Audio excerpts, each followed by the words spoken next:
Bam. We're live. Oh, shit. Bad internet connection already. How am I? Am I good? Volume's good? Everything's good? Hey, good morning, Dudley. Good morning. Athena, hey. See you in a minute. Buster, Ron, Augustus, Busta.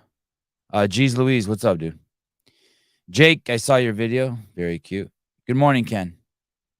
Lots of thoughtful comments from Ken, always. Love having you around, dude. You're a good dude.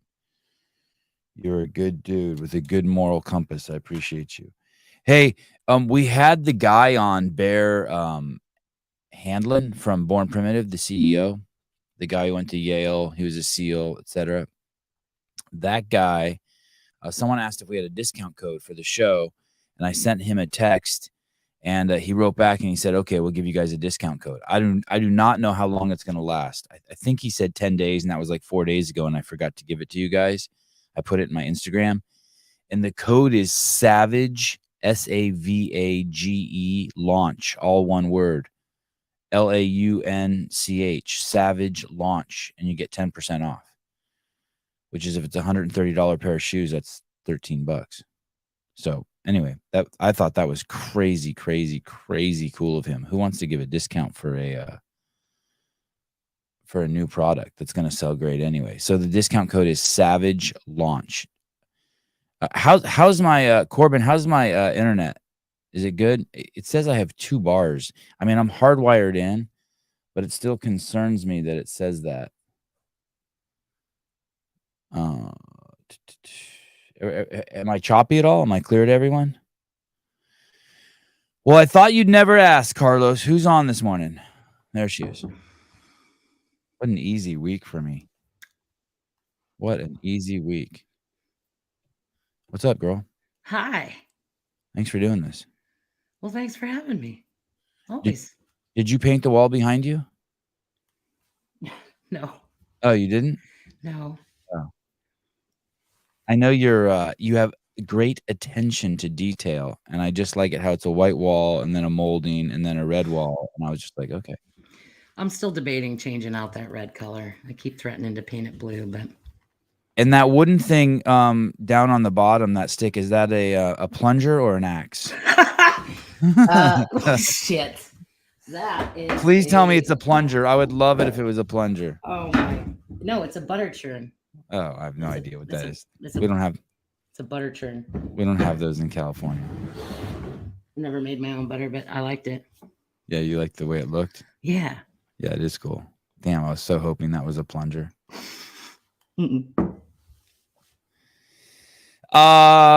There must be a joke here that I don't get. Athena is Brian Shaw's PT. Does he use a butter churn for part of his physical therapy?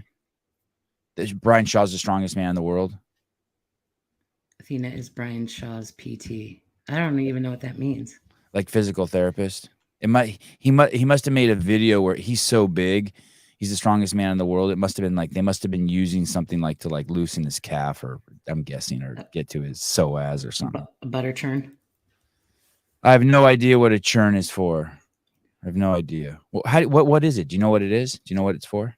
Like what the process is? Is it for making butter or cream or what? I think so. Oh, good. I don't know how to use it. Good. I have no idea. Never tried. I'm going to see you on September 30th. I know. I'm excited. I'm really excited. How many of these seminars have you done? That's a good question. I think this is going to be number 10 or 11. It's fucking amazing. September 30th, Craig Howard's gym, Diablo CrossFit, Pleasanton, California. You can fly into San Francisco, Oakland, San Jose, Sacramento. You can fly into any of those airports. Is there room still available? There's a couple spots, yeah. And they would go to the website scalednation.com. Is that right? That's right.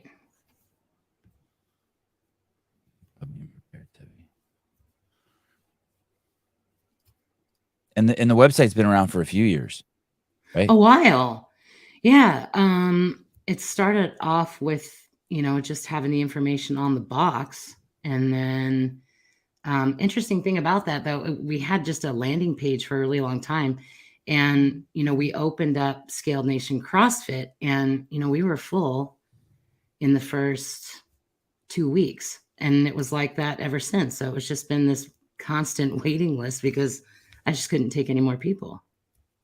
Our seminar not only covers how to physically train and progress athletes through movements commonly seen in CrossFit and other types of functional fitness training, but also how to educate and empower trainers and gym owners to make their gyms a welcoming and compatible environment for larger bodies.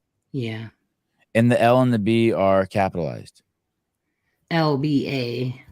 Large bodies. Yep. What's the A stand for? Athletes. Athletes. Oh, I like it. Okay. Yeah. I met you originally. You came on to the CrossFit podcast, and then you wrote a book called Weightless. Is that right? Lifting the Weight. That was the first one. Lifting the one that you shared last night. That's the second one coming out, which thank you, by the way. Oh, that one hasn't come out yet. Mm-mm. Oh, I can't wait. Is that going to be in audio form too? Yes. Okay, great book, Lifting the Weight. I got it through the Apple bookstore and listened to the audiobook. Great book. Thank you. Great book. I'm not just saying it because you're here. What a cool book. Thanks. My mom liked the book. My mom's a fucking tough critic. Yeah. It was hard. That was the first time I'd ever learned how to do the audio, and I had no idea just how much went into it, just how much goes into doing a book and doing audio. And you should consider reading other people's books. People should consider hiring you to read their books. Great book. No way. Yeah. Hell but thank you, but no way. Cha-ching. Cha-ching. There it is. Do you have an agent? No. But Greg Amundsen was my publisher on this one. Oh, okay. Okay. Yeah, great guy. Yeah, very well connected, man. Yeah. Clydesdale Media. Athena is an amazing woman and is doing great things. Thank totally agree. Scott. And nice then here, Lindsay Heidel. The book is so good. Thank you. You could even drop that second O and put an L in there. The book is gold. Right. That's the way I saw it at first. Yes.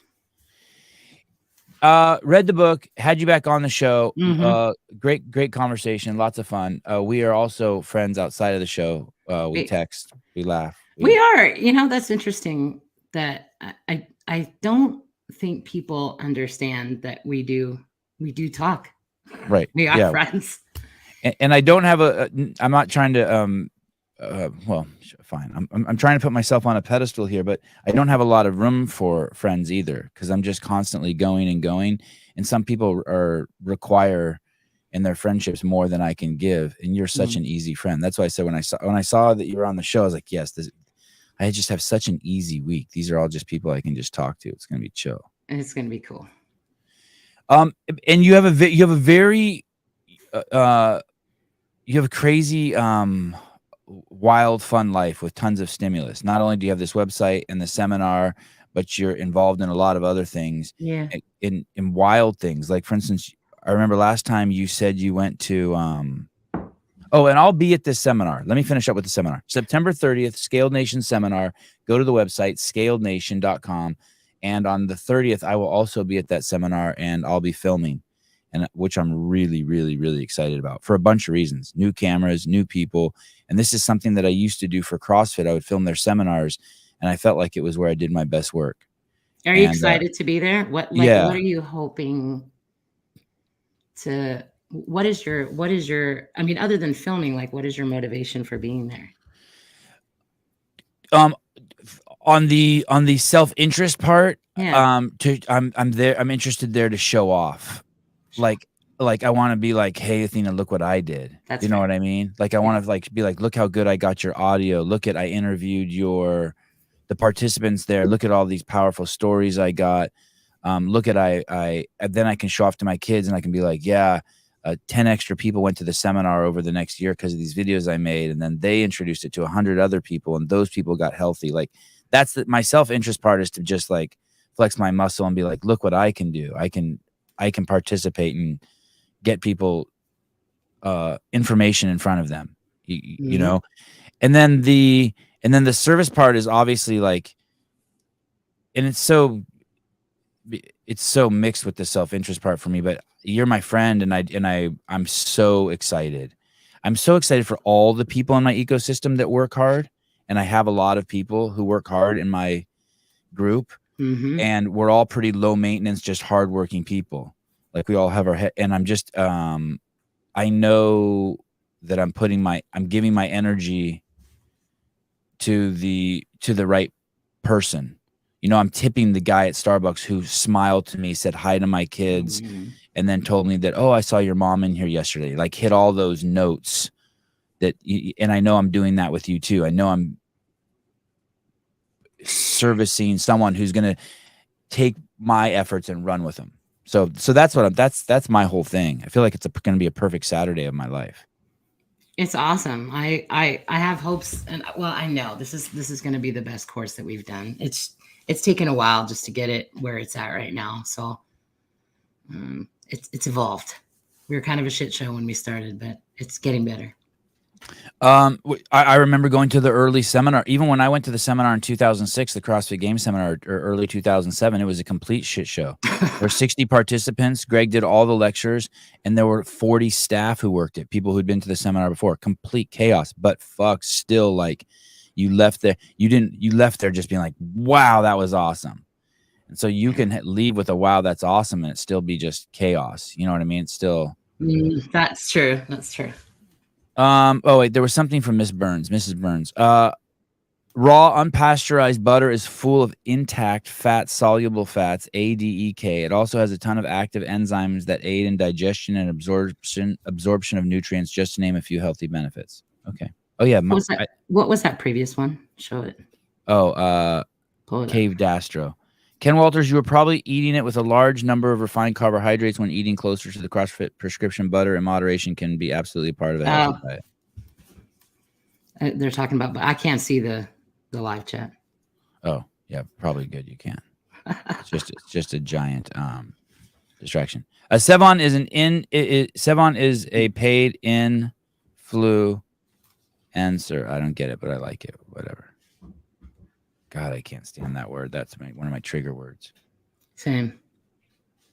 Can you imagine wanting to be an influencer? No. Like that being your desire? No.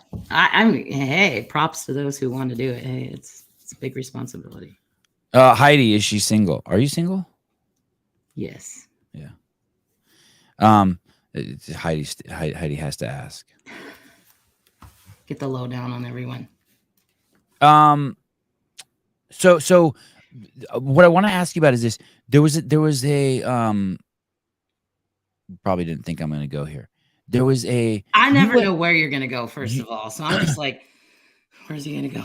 Okay. You were invited to DC, District of Columbia, to testify about voter fraud you saw, right? Did you work in a I can't remember the exact story. Did you work in a balloting booth or a balloting office or? Yes, but I think these are two separate things getting mixed together. So okay, there was the voter anomalies in Minnesota. Wow, that's very nice of you. That happens. There was a group of about 15 or 20 of us that experienced some pretty janky stuff. But honestly, I think like every election season, this has been going on from the beginning of time. Okay. So we reported it. They did an investigation. We were asked to give our statements. Yes. Obviously with the hope that they'll be able to fix these things. They'll do the investigations and hopefully it won't happen again.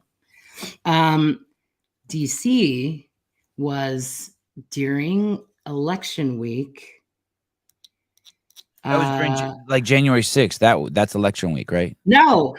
Oh, okay. What's election week? Oh, no, election week's in November. Okay. November. Okay, great. The reason I went, the umbrella that I went, I was doing a book signing. And it just so happened that a lot You were doing a big book signing in District of Columbia in November of election week. In the country's capital. Okay. Yes, because one of the one of the groups, I was part of like this women's Christian reading book, or like a club. And they were all going to DC to do all kinds of like prayer things and marches and things like that. So they were all going to be there. And I actually met this group, by doing CrossFit. And so there was like 20 or 30 ladies that were going to be heading out there. And they're like, Athena, we want you to come. Can you do this? We're going to be there. We'll do a prayer. And I was like, that's awesome. Yes. So that's why I was there. Not in January, not to be confused with January. It was in November. And so you're there, and some crazy shit went down during that November, right? Or just normal. I mean, not crazy compared to like the BLM riots, but just there were a lot of people there protesting in the streets, right? I mean, or no? It was actually, so I walk out of the hotel that day, and I had no idea how many things were going on that day. When I walk out of the hotel, we get done, we walk up the hill, we go up to I forgot what that little area is called. Everybody goes up there for prayer. So we go up there, we do a prayer, and then everybody kind of disperses. And I walk down, and I was amazed because I had never seen that many people in one place at one time. I was in awe, but it wasn't. Yes, a Trump rally was happening that day, but there was lots of rallies happening that day. There was every color under the rainbow out there. There was black, there was red, there was blue. But you weren't there but you weren't there for any of those rallies. You were there for your book. I guess you could say I was present during what was happening. Yes, but But you bought a ticket to go out there because of a book signing and some shit you were doing with Christian Reading Group. Yeah. And then you were then but then you were then accused, right? Wasn't there something in the New York Times or somewhere where didn't like somehow CrossFit get involved, and CrossFit, like someone contacted CrossFit and was like, hey, you have a bad person in your ranks, like a FBI agent, Athena Perez, a double agent? Yes. Can you remind me what happened there? How do I break this down? I just like it. I like this story because you're just there in DC and you just get drug in, like just for someone's fantasy, you get drug into it. Well, I definitely got drug into the drama because there was literally no drama at the time. So anyway, we'll tell the story. So I walk outside, I see everything going on. I'm in awe. I'm like, wow. In my mind, I was like, well, this is what our system's all about. If somebody wants to go protest for any reason, doesn't matter what side they're on, we have a country that allows us to do that. And I'm like, awesome. Did it feel safe? It was just like people walking around? I didn't feel unsafe at all. Okay. No, everybody was very nice. I didn't run into anybody that was like yelling or screaming, or I know some shit went down that night, but when I was there during the day, everything was beautiful and fine and peaceful. So anyway, so I walk outside. My mom's like, I want to see. There was a big Trump rally going on. She wanted to see what was going on. So I was like, all right. So I grabbed my phone. I take a picture, or I take a video. It was like 15 seconds. And I was like, here. So I posted it on my Facebook, and all I said was, wow. And my mom got to see it, and she was excited, and I'm excited. I'm like, look at this. This is cool. And I never thought anything about it again. And then we went through the election. We went through January. We all know what happened there.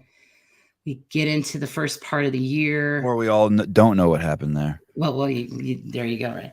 And we get through the chaos, and the council has officially formed. And what council? What council? The DEI council at CrossFit Inc. Yes. Okay. And there was a reporter. I keep wanting to say TMZ, but it's not TMZ. It's another outlet, was doing a story on Marjorie Taylor Greene. And I'm not sure what the tie-in was to the council, but she's doing this article on TMZ. And she's a CrossFitter. She worked out at Travis Mayer's gym, I think. Or maybe she used to own it and Travis bought it from her or something like that. There's some tie there. Yeah. I knew there was a tie. and she's definitely, you know, vocal, controversial, I guess I you could love say. her. Yeah, I yeah, like her. yeah. So so they were doing this article. They sent me questions, and I said, I don't have a problem interviewing for the article. I'm not sure what it has to do with me, but yeah. So they were asking me questions about the election. Do you feel this? Do you feel that? And they're like, do you feel like there was voter fraud? Blah blah blah. And I'm like, if people want to say or how they feel, I respect how whatever they want to say or whatever they want to do. If they want to be out there protesting, fine. Again, I was talking about what happened in November.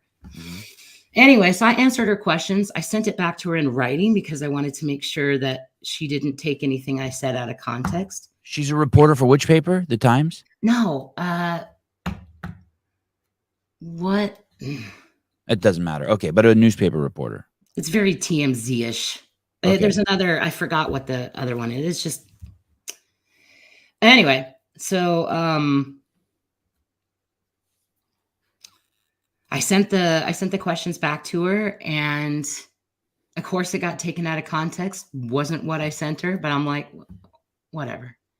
Didn't think much of it.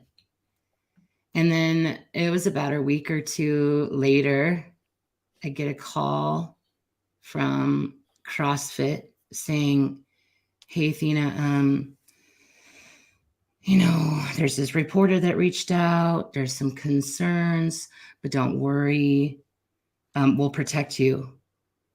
Like, protect me from what exactly? And of course, I'm nervous. I'm like, what happened? I don't even know what I said. What did I do? And I don't know what the big deal was, other than the article was trying to tie this formation of the council together with this Marjorie Taylor Greene article. To this day, I don't really know what the deal was. But anyway, so I guess there was some controversy, at least in the beginning, that I was, conservative leaning, and all of a sudden I'm on this DEI council. And that would be inappropriate that those two wouldn't go together. The diversity, equity, inclusion program should not have anyone with conservative values. That was sort of that was the implication. I think it might have been. And the implication, and what would you consider, like off the top of your head, if I said, hey, what are 3 conservative values? What would you say that they are? God, country, family. Yeah. Crazy. So how could anyone be against that? I guess, how could anyone be against that? I don't know. At least 2 of them.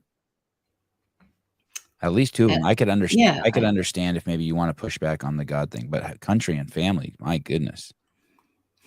Yeah. So my interest in the council was, I didn't know that there was unspoken rules. If there was unspoken rules, I was not aware. Totally unaware, blissfully unaware. What were the what unspoken rules? What are the unspoken rules? I think that there was some assumptions by definitely a few members of the council that we all had the same belief system. And even though we did not, that doesn't mean that, that it couldn't have been a wonderful council. Right. So it's the thing. It's the same thing that basically what Joe Biden said to that dude, Charlemagne. If you don't vote for me, you're not black. Basically, it was like that. They looked at you, they saw that you wanted to be on the DEI council, and they made the assumption that you would be about what that you would be about whatever that they agreed upon as the things. I'm not sure. And those I'm not even sure what those would have been, but those things are. I'll tell you what those things are. Those things are to hire people based on the color of their skin, their genitalia, whose genitalia that they want in their mouth. So those are 2 important distinctions. Not only the kind of genitalia you have, but whose genitalia you want to fondle relative to your own. It's a very bizarre group of people, but that's true. That's a foundational element of DEI. That's a cornerstone. It really is. I'm not saying it to be crass or to be shocking. I'm serious. That is a foundational element whose genitalia you're attracted to relative to your own. For Do you people agree that with me? want to be on the council? Just anyone who's steeped in that diversity, equity, inclusion movement. You don't think that that's true? I don't. Okay. I you think don't. do you think color of skin is? I firmly believe that I met some amazing people. I'm not on saying this that they're council. not amazing. Okay, go on. Wonderful, wonderful. You know, like Right. mm, CrossFit is hiring people based on the color of their skin. I don't know. Okay, I do. I don't. I'm saying I'm making this. I don't know who they're hiring. Okay. Well, they are. They are. And they never did that when I was there. Never, not once. Yeah. And we probably had a more diverse staff. And they're hiring people based on their anyway, go on. Sorry. Go on. Like, I don't know. Let me ask you this question one more time. What's that? Just in general, in the world today, I think diversity and equity inclusion councils in general hire people based on their genitalia and the genitalia that they're attracted to, that they want to be intimate and shower with. I think that that's a foundational component of DEI councils throughout the world. You disagree with that? I don't know that I can agree. Okay. Maybe. I don't know. Okay. What I know I went to I wanted to join the council just because I definitely wanted to represent my little slice of the inclusion pie and make sure that. Which is what part is that? What part is your pie? I mean, I wanted to represent larger bodied athletes in CrossFit. I wanted to make things more accessible. There was lots of things that I was interested in. I was interested in making sure like the closed captions got seen through. I was interested in these, the cost difference between like any of the countries south of the border. It's hard getting equipment. I mean, these are all the things that I was super fascinated with. And then obviously I did have an interest in just making sure that there was balance. Can you give me an example? The closed caption thing makes sense, right? Yeah. You can't hear, and so you need you want to try to make things more accessible for people who can't hear. So you're looking for writing on the screen. Yeah, but let's be clear, that initiative started long before the council. Right. Right. And but what would be some of the things that would be inclusive for larger body athletes? Like what would be like something like I wanted to get the shirts through. Okay, so clothing. That was one of them. Yeah. Sure. And anything else that specifically that comes to mind? Like, was there any language that upset you that CrossFit used in their level 1? Upset's too strong. Any language you wanted adjusted? Anything like that? That you can remember jumps out at you? I saw nothing wrong with the level 1 whatsoever. Yeah. My issue wasn't with CrossFit training materials at all. Well, there was one. But that was after the formation of the council. There was one thing that I made a big deal about, regrettably. I shouldn't have, but I did. Somebody had sent me at one point this new section in the level 2 that they had just created, and it was this new nutrition section. And I shared it out with my audience, and I was like, what do you guys think about this? I read through it and I was like, there was a lot of words that wasn't sitting right, and I'm like, I don't like how this sounds. It sounds terrible. But I was like, maybe I'm just getting too emotionally involved in it. So I sent it out, and the comments that came back were exactly the same. Now, where I think that I made a big mistake was I didn't filter that feedback, and I took it to the writer, and I did not filter it, and I should have. What does that mean, filter? What did it say? Can you tell us? No. Okay. No. All right. The feedback was not constructive feedback. It was tearing it up. And so you got angry and said something like more aggressive than, in hindsight, you're like, I should have been less aggressive in my feedback. Oh, I hope I don't cry. I felt awful. I felt really, really terrible.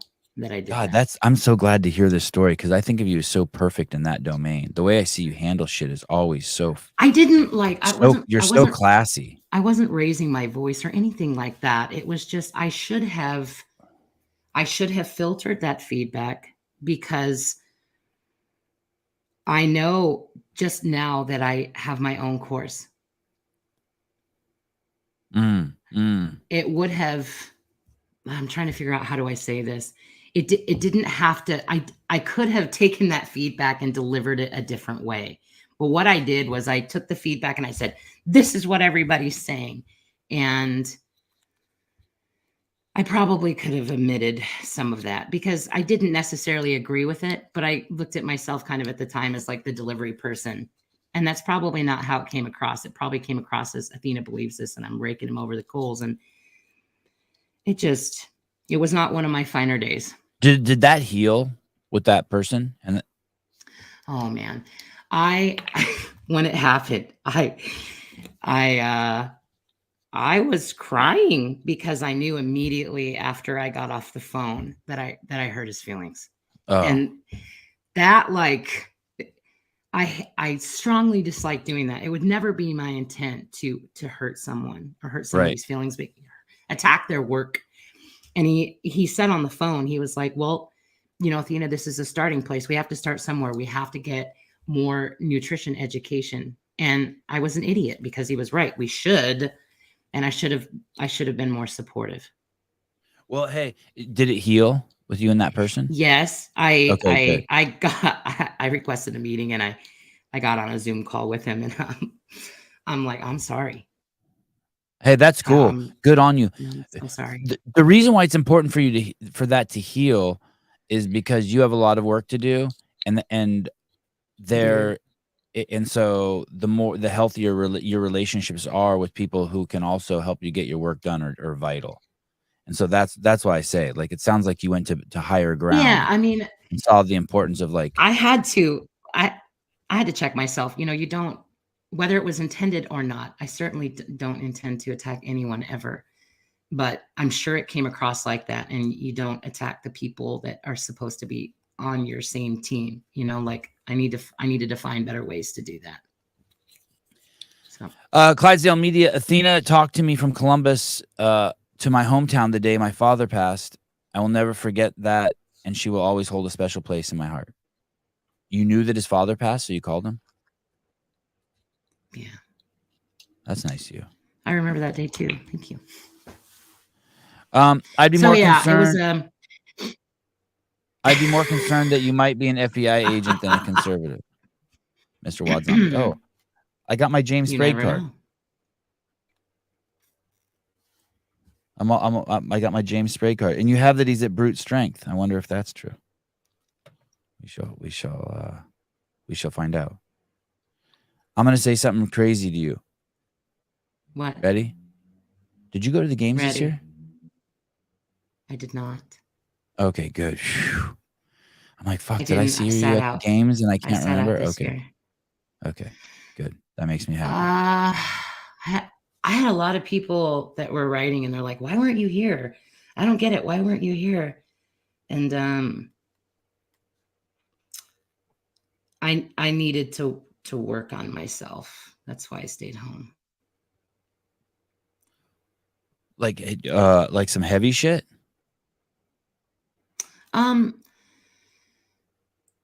I think sometimes when we experience setbacks, I think it's really easy to, to become that. I mean, you just start living in it. And that's kind of what was happening. I was kind of on a downward slide and my nutrition was messed up. My gym schedule felt non-existent. I was just, I was not in a very good place. I had too much on my plate, and I don't regret all the work that I was doing, but I was forgetting to take care of myself. And so I, made the decision to stay home to just get my brain back. So. Anything bad? I'm trying to figure out, are you referencing something bad or just life? Like you were just on the hamster wheel? No, No, and just it's too much just, shit. And it was like I right now, my life's kind of like that. I have people visiting. I have too much good shit going on, and my life's kind of falling apart. I mean, it'll get back together, but like you have too many fucking irons no. in the like pizzas are burning because you have so many pizzas in the oven. You're like, Sometimes, shit. Yeah. sometimes, yeah. Sometimes, yeah. Um, Something that happened during that 2 weeks is it's taken like a lot of time, over the last couple years to not internalize. It's a constant thing that I have to work on. Don't internalize everything that you hear. Don't internalize everything you hear. If I hear some bad word or whatever. And that was like one of the missions, that 2 weeks, was just talk to God and learn how to not internalize things so that I don't react in an attack way. It's work. Brooke And Ward. then, yeah. Go ahead. Yes. Go ahead. Oh, yeah. Bring that back up in just a second. No, when I'm talking about like just the basic shit that happens, I had this surgery in December, when they found that tumor on my pancreas, and it took a while to recover. So I'm down, I'm not working out. My nutrition is kind of all over the board because they're trying to figure out like, how's the body going to respond, whatever. And then in April, just right when I get to that point where I'm feeling like, okay, I'm feeling strong, let me get everything back on track. Then I had RSV in April. It was horrible. Couldn't breathe. What? I mean, it was just like, RSV? it's been like Respiratory one virus? thing after another. Yeah. Okay. So got that in April, and then I was down again, and I got down this time, and I'm like, I just sometimes feel like I can't win. And I'm like, but you start saying stuff like that, and then, then that becomes your mindset. I can't win. So I needed to check myself. Did it work? Did Yes. you have a good? Yeah, you weren't like the whole time being like, "Fuck, I should have gone to the games. I fucked up." No, it was a good decision this year. I needed to get my brain back for sure. Going back to the surgery, all good? Tumor's gone? All good? Yeah, tumor's gone. Congrats. That's awesome. That shit can be scary. Thank you.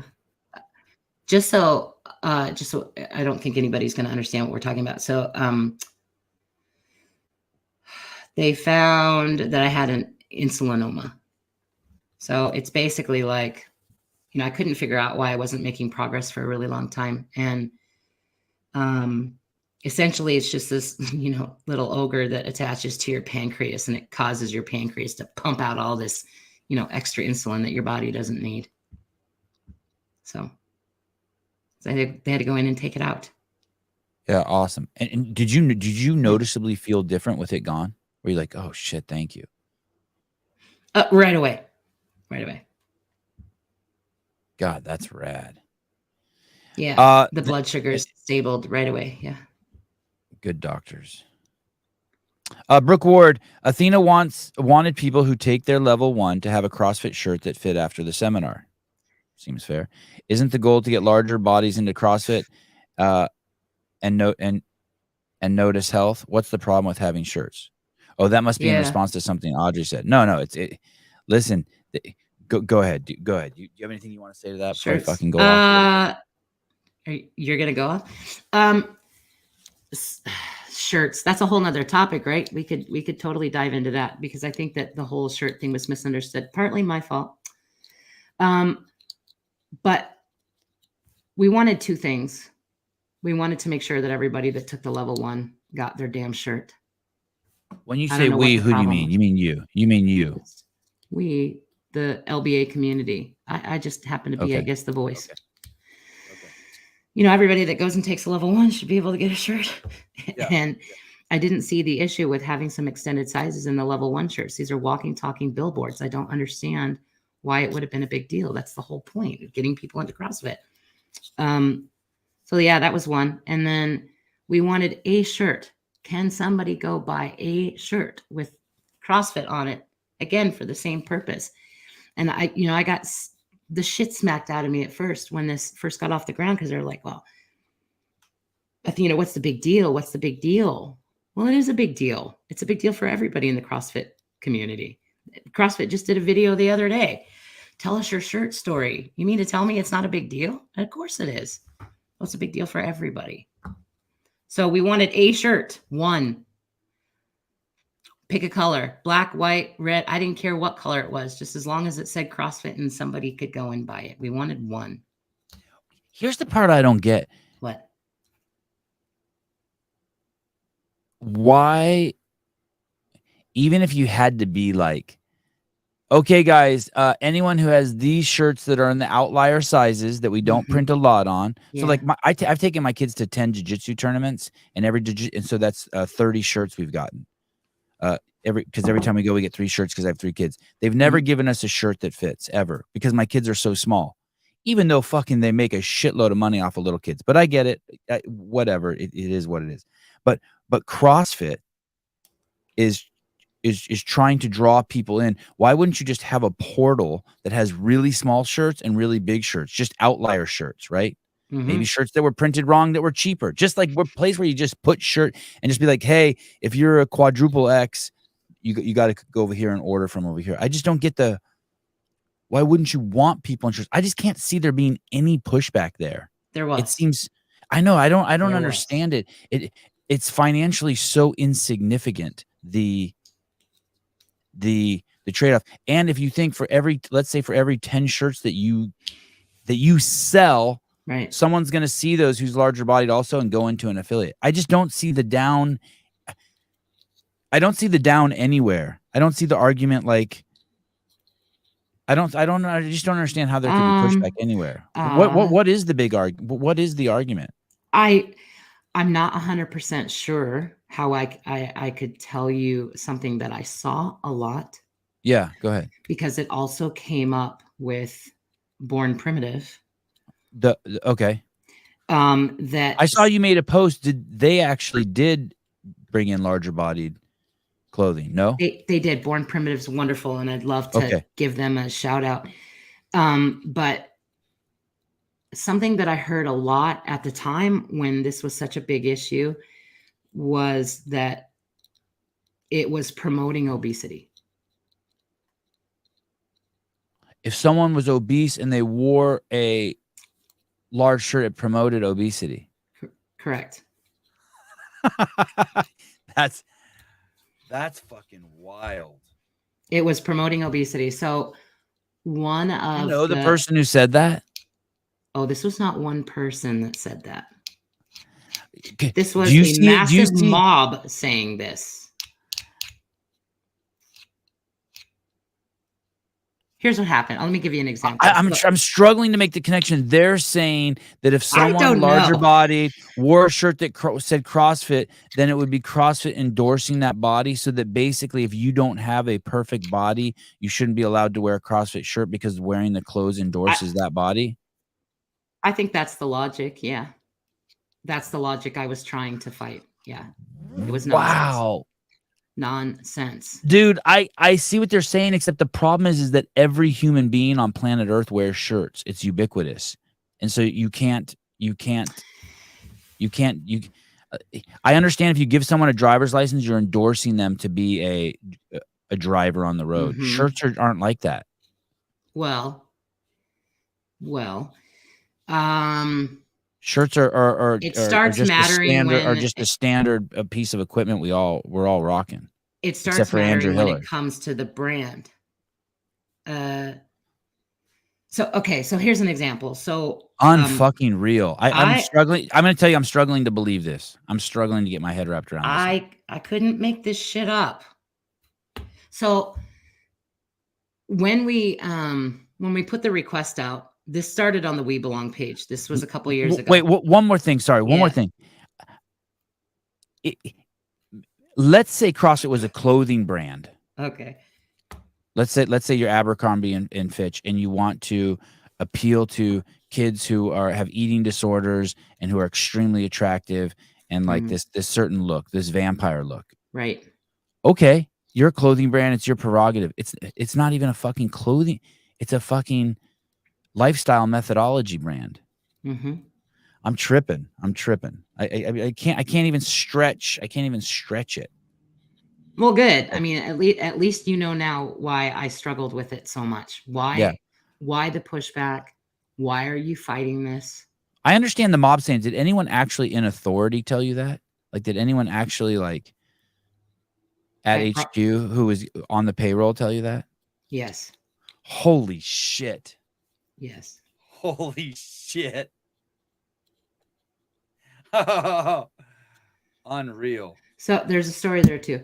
So, but I think that this is all relevant to the course actually, and I'll tell you Were why. you on the DEI council when that happened? Yes. Oh my God. Oh my God. You must have been tripping. Oh yeah. Tripping's a good word. I was like, we can't, how are we going to say these things and then push back on something so simple? You're going to say that we recognize and we realize that this is an underserved demographic within CrossFit and we need to do better. Yet we're going to push back on the simplest thing that we can do to help people feel like they're part of the club from day one. It doesn't make any sense to me. And was that the primary reason that they didn't want larger body people wearing something that say CrossFit on it because they thought it was bad for the brand? Well, let's not say they. It was only Okay. one person that I heard it from, so I don't want to put everybody in the same bucket. Okay. But unfortunately, this person was a person of authority. So yes, it was 10 times more disappointing because this is a leadership role. So, but she, anyway. So, is she still at CrossFit? No. Oh. She was terminated. That's good. It is good.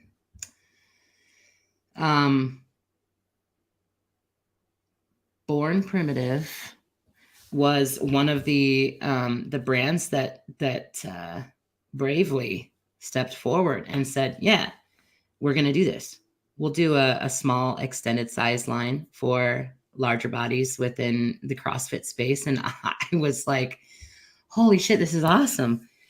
And so we put together this group and, we got to create the size charts and we got to create the measurement charts and we did so much work and got all the testers together. And then, Born Primitive was doing their thing. And then we got to launch this little line. And I could not have been more excited the day that the article came out on Morning Chalk Up. And I'm like, it's finally here. It was a 2-year in the making kind of thing. And I know that Born Primitive put their heart and soul into it. And you were working with one of the co-founders, right? Mallory, I saw on the Mallory. Yeah. She was great. And it's just a good, solid company. And I was mortified that day. When the article came out and they were going to town on Born Primitive. How could you do this? How could you do this? You're promoting obesity. I mean, I saw and heard everything under the sun. And you mean in the comments it said that? Yeah. It was brutal. What do they want people? What clothes? What clothes are larger body people supposed to wear if no one makes them? I don't know what they're thinking. You can't scream, hey, come get healthy, and then make the basic things that people need to come get healthy impossible. Activewear, a lot of people don't know this, but activewear for larger bodies wasn't even a thing until 2015. We're not talking 30 years ago. We're talking 2015. Meaning you couldn't go into a Dick's so if you wanted to work out at a CrossFit gym in 2010 and you were larger body, you'd have to just be wearing your fucking anything that you could find to fit. You weren't going to be going down to Dick's and getting sweats and a shirt. That's right. Hey, did Born Primitive find it did it sell well? I don't know. I wish that I had seen more on it. Right. But I didn't see it in a newsletter or anything like that. But, I would hope that it did. I think in order to sell well, people have to know about it. Jacqueline Robertson, sorry I won't be able to catch the live, but I love you, Athena, and I love the course. So informative and well done. Oh, she took the course. She did. Oh, that's awesome. She did. Caroline Morris, Athena simply is clarifying and removing barriers to entry for a CrossFitter, for CrossFit. I mean, Yeah, honestly, that's that's how all I this think of is. you. That's all this is. That's well said. That's how I think sort of your mission, Thank to you. remove Yes. barriers on both sides. On the Yes. people who are greeting people at the door, you're trying to Yep. remove it for the Walmart greeters, and for the people who want to shop at Walmart, you're removing the barrier for both. Correct. You know, there's a different message, I think, to the athletes, and then there's a different message to the coaches. And I think the whole purpose for the course is how can we, yes, I hear you over here, athlete, and I understand everything you're saying. I know why there's fear. I know why there's intrepidation. I know all of this because I'm there too. And then on the coach's side, it's like, you can't be upset at people that don't know what they don't know. If they don't understand some of these things because they haven't had exposure, that doesn't mean it's their fault. What we want to do is say, hey, did you know all this stuff? Do you have exposure to all this stuff? And how can we bring the two together? Removing barriers on both sides, right? Extra sloppy. This is the kind of girl power I can really get behind. I know, me too. Because it's not girl power. It's just a girl with power. Yeah, I 100% agree. Mad Marv, adherence to the 49ers trumps me being an immigrant, meaning that if since Marv doesn't take drugs, he doesn't get the benefits of being an immigrant. He's been turned down for 99% of the jobs in the last 3 years because he doesn't do drugs. The only thing bigger is gender expression. Marv, you are spot on. I have a friend who works at one of the largest universities in the world in the accounting department, and he told me that it's written down that all contracts that school takes on before you hire anyone, you have to go to someone who fits it in at least two of these marginalized communities. So it's not enough just to go to a woman. You have to go to a gay woman. It's not enough to go to a woman. You have to go to like a Mexican woman. Like you can't just even have one. You can't just be black. You would have to be black and gay. And all contracts, you have to fall into two of those marginalized buckets and try to give the contracts to them first before you gave it to. So let me be very clear. What that does is that discriminates against people who look like me. You can't help someone with limited resources. I can't give someone something based on the color of their skin without being racist towards someone else. It's fucking nuts. And so what you're saying is your gender, because you don't take drugs and because, I don't know, I'm assuming because you like girls and you're a boy, you're fucked. Yeah. Dude, it's everywhere. It's fucking so bad. Fuck, absolutely nuts. Sorry, don't mean to hijack the. Does Scale Nation do shirts? Asking for myself, Jan Clark. Oh, great question. We do. Yeah, did you take matters into your own hand? I'm trying to get some more. Oh, well. I'm on your, I don't see a shop on your, Yeah, there is. I need to get some more on there. But at one point, I highly considered it. I'm like, you know what? I got tired of fighting with a brand that I won't mention. Tired of fighting it. And I'm like, I'll just do my own. But the problem is that this isn't my first time in the apparel rodeo. And it was like, do I want to go back there? It was an amazing experience. I loved it. I thought it was awesome, but that wasn't where my heart was. My heart was in CrossFit, and doing an apparel brand that's a full-time gig all by itself. So I didn't want to go. Okay. So you do have shirts. Yeah. And sweatshirts. Yes. Hey, it can't be hard. Why is it so hard? Is there anyone, is it difficult? Why is it so hard? You would think, Again, if there's I think we're talking about two different things, Sev, and I'm glad that we're talking about this because I think we're talking about two different things from a manufacturing perspective. And I hear it a lot, and I appreciate, I don't know what's running in the live chat right now, but they say, well, it's more expensive. That's more material, larger machines to make them. That's a complete fabrication. That's not true. No, it's not true. When you're doing volume, if you've got a member on your team that can do half the shit that you're paying them to do as a person within the, the vendor operations, any person with mild acumen can negotiate a contract that says we can do up to these sizes. And because we're ordering volume, we're not going to get charged anymore for these sizes. We did it ourselves. It is possible. It happens every day. It doesn't mean that you're saying a pair of pants with a 23-inch waist and a pair of pants with a 46-inch waist could be like the cost of them the volume. Is negligible. Sometimes, yes. Okay. Now we're not talking about jeans. We're talking about t-shirts. Okay. We're talking about t-shirts, and most of the time, from what my experience was, why not just charge more for them then? Who gives a fuck? Okay, our 4XL is $35. Well, here's the thing. Why don't you just price on the high end and have everybody pay the same? It doesn't. Well, you could matter. do that too. You could do that too. Do that too. Yes. I don't think that was the issue. I like that way, actually. I don't think that was the issue. There's nobody that could convince me that was the issue. It's just not true. Coffee pods and wads. Obese people shouldn't be allowed to wear clothes. I mean, it's almost what it fucking. What can you imagine what would happen if I walked in the gym naked? Maybe that's better. Tell me whose idea was it to put together the seminar? Ooh. I think mine, but it evolved. And then, so do you remember exactly where you were? Like, were you on an air? Did something piss you off? Do you remember or did something make you happy?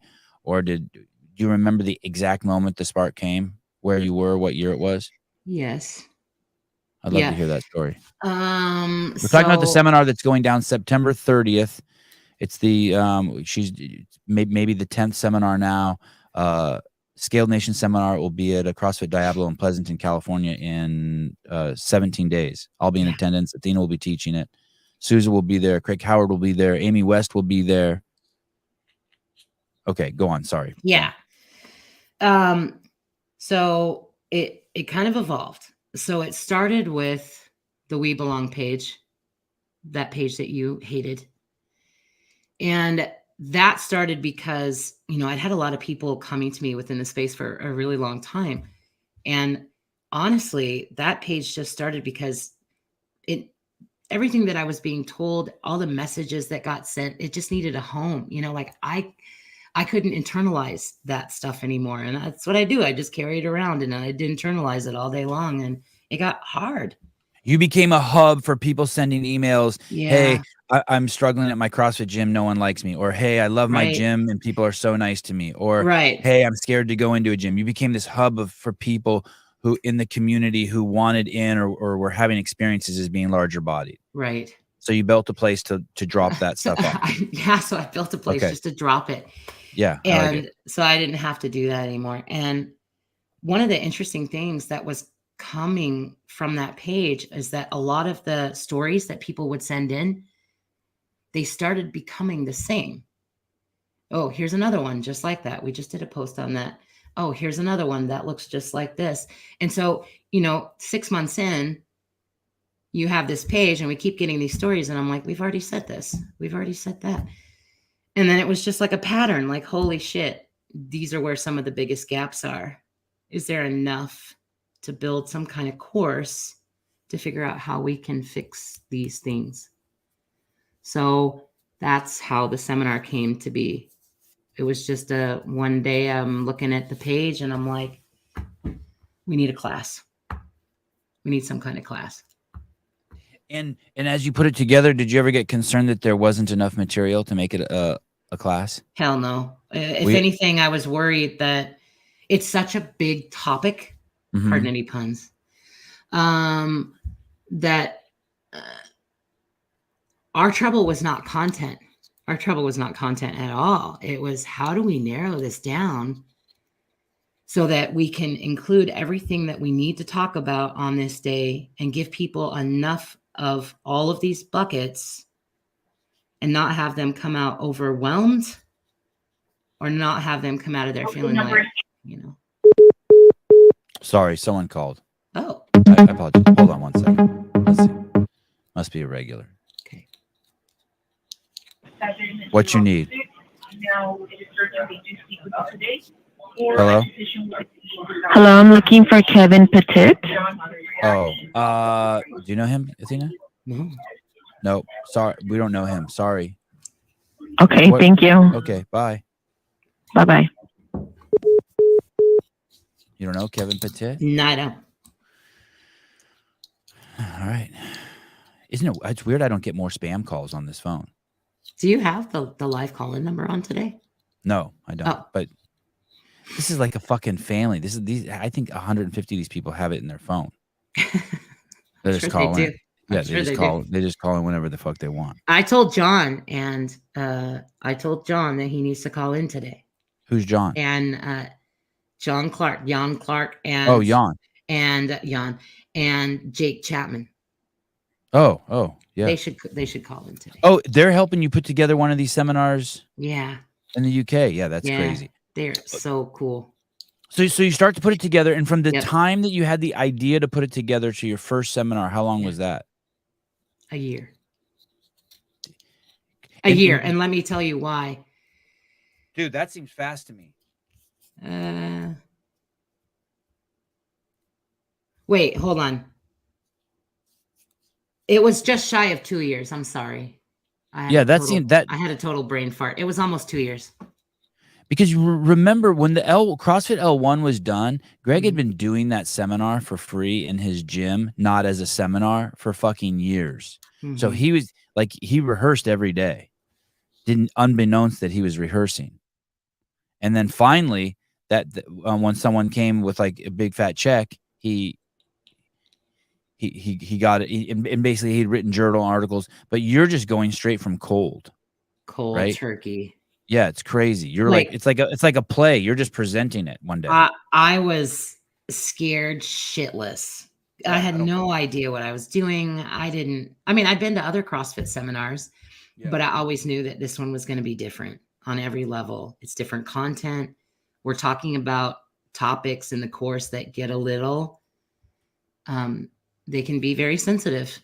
Yeah. And no, but it took 2 years because we, basically sent it out to the community. We had feedback from some of the best CrossFit doctors in the space.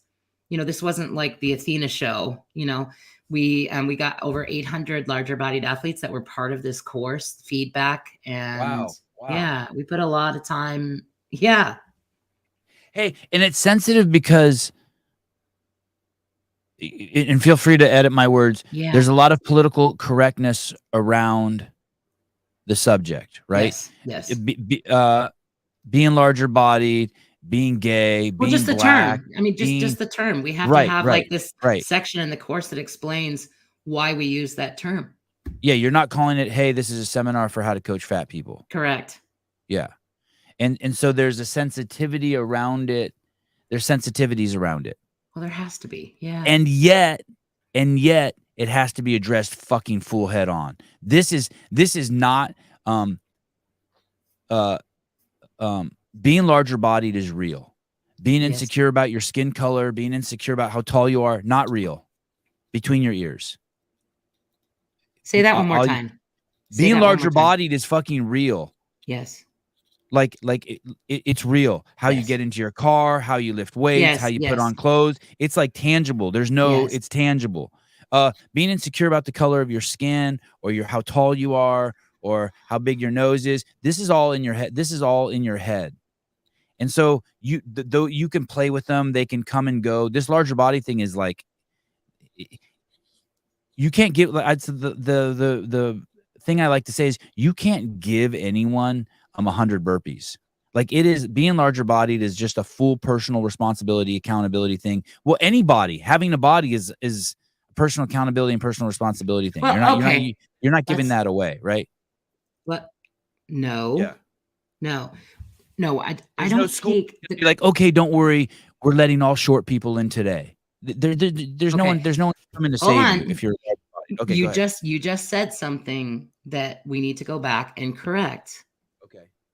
Not correct, that's the wrong word.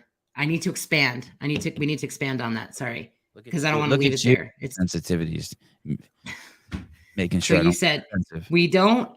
The course's goal is not to take away personal responsibility. I heard a very interesting. Somebody sent me a video that you and Matt and I think Caleb was on the show about 2 weeks ago, and you're talking about Ozempic, right? Mm-hmm. And you're talking about Ozempic. Hey, California Hormone sells Ozempic, blah, blah, Yeah. blah. Yeah. And then the end of that was talking about this disease from a disease aspect. I don't know why we call it a disease. Not that it's not personal responsibility, blah, blah, blah. The reason I don't think I refer to it as a disease, but anyway, go on. Well, the point in all of that was it doesn't take away personal responsibility. There's somebody owns a part in all of it. Yes. However, the factors that contribute to it are way more complex than what you're saying. There's a lot of reasons. There's a lot of factors that influence somebody's nutritional choices. Right. And those are the things that we talk about. This is not like obesity is more complex than I think people give credit to. It's complex. But by this, I mean this. If you get on an airplane and you don't fit into the seat, it's real. That's real. If you apply for a job and they hire you just because you're black or because you're gay, it's like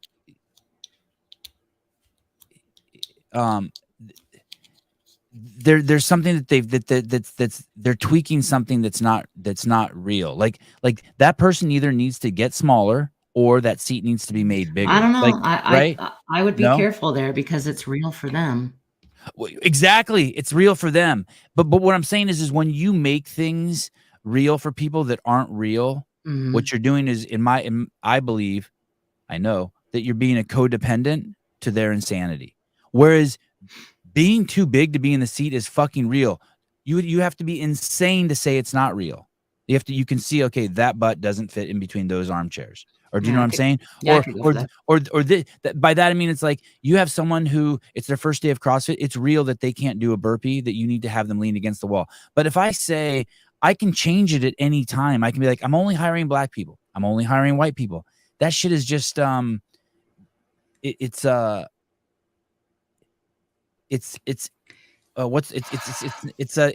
just thoughts. It's just bullshit. I'm not saying that it's not thoughts that would lead to people making poor food choices or life experiences that led to someone getting to that spot. I'm just saying that